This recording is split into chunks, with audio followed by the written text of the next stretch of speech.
بسم اللہ الرحمن الرحیم۔ ناظرین کرام السلام علیکم۔ ڈاکٹر ضیاء الحق شمسی آپ سے مخاطب ہے۔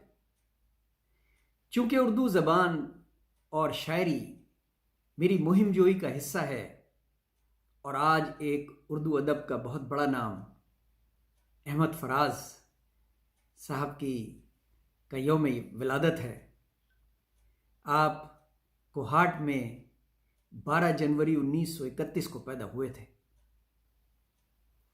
اور دور جدید کے شعراء میں اگر آپ کا نام تلاش کیا جائے تو پاکستان میں غالباً، اگر میں غلطی پر نہیں ہوں تو شاید فیض صاحب کے بعد فراز صاحب کا نام آئے گا۔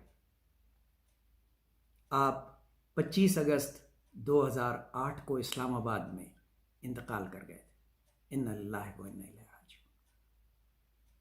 آج فراز صاحب کی یوم پیدائش پہ میں پہلے تو خود فراز صاحب کی ایک مشہور زمانہ غزل کے 2 اشعار پیش کروں گا اور اس کے بعد پھر انہی کی زمین میں اپنا کلام پیش کروں گا ان کو ٹریبیوٹ پے کرنے کے لیے۔ پہلے فراز صاحب کا کلام۔ سنا ہے لوگ اسے آنکھ بھر کے دیکھتے ہیں، سنا ہے لوگ اسے آنکھ بھر کے دیکھتے ہیں، تو اس کے شہر میں کچھ دن ٹھہر کے دیکھتے ہیں، تو اس کے شہر میں کچھ دن ٹھہر کے دیکھتے ہیں۔ خوش قسمتی تھی میری کہ مجھے فراز صاحب کو براہ راست سننے کا موقع ملا، اور جب وہ اس اپنے پروگرام کے اختتام پہ پہنچے تو انہوں نے اپنے پروگرام کا اختتام جو ہے وہ اسی غزل سے کیا، اور کیا ماحول تھا۔ تھوڑی بہت بھی دلچسپی جو شخص رکھتا ہے اردو شاعری میں، اس کے دل میں ضرور یہ آرزو ہے کہ کاش اسے فراز صاحب کا انداز مل جاتا۔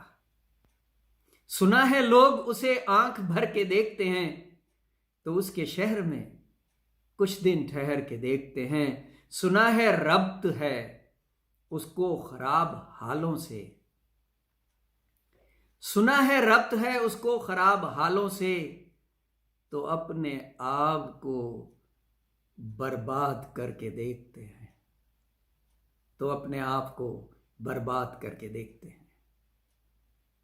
اب میں گستاخی کروں گا اور اجازت چاہوں گا فراز صاحب کے چاہنے والوں سے کہ فراز صاحب کی زمین میں ان کو ٹریبیوٹ پیش کرنے کے لیے اپنے چند اشعار پیش کروں۔ عرض کیا ہے، سنا ہے ہر بات دل پہ لیتے ہیں، سنا ہے ہر بات دل پہ لیتے ہیں، چلو دل پہ ہاتھ رکھ کے دیکھتے ہیں، چلو دل پہ ہاتھ رکھ کے دیکھتے ہیں، سنا ہے بڑا ناز ہے اداؤں پہ، سنا ہے بڑا ناز ہے اداؤں پہ، چلو انہیں چھیڑ کے دیکھتے ہیں، چلو انہیں چھیڑ کے دیکھتے ہیں، سنا ہے لب کشائی مسحور کن ہے، سنا ہے لب کشائی مسحور کن ہے، چلو پھر بات کر کے دیکھتے ہیں، چلو پھر بات کر کے دیکھتے ہیں، سنا ہے دل آزاری ہے خاصا ان کا، سنا ہے دل آزاری ہے خاصا ان کا، چلو کوئی فرمائش کر کے دیکھتے ہیں، چلو کوئی فرمائش کر کے دیکھتے ہیں، سنا ہے بڑا ناز ہے اداؤں پہ، چلو انہیں چھیڑ کے دیکھتے ہیں۔ ہماری دعا ہے اللہ تعالیٰ فراز صاحب کی مغفرت فرمائے، آمین۔ اپنا بہت خیال رکھیے گا، بہت شکریہ، اللہ حافظ۔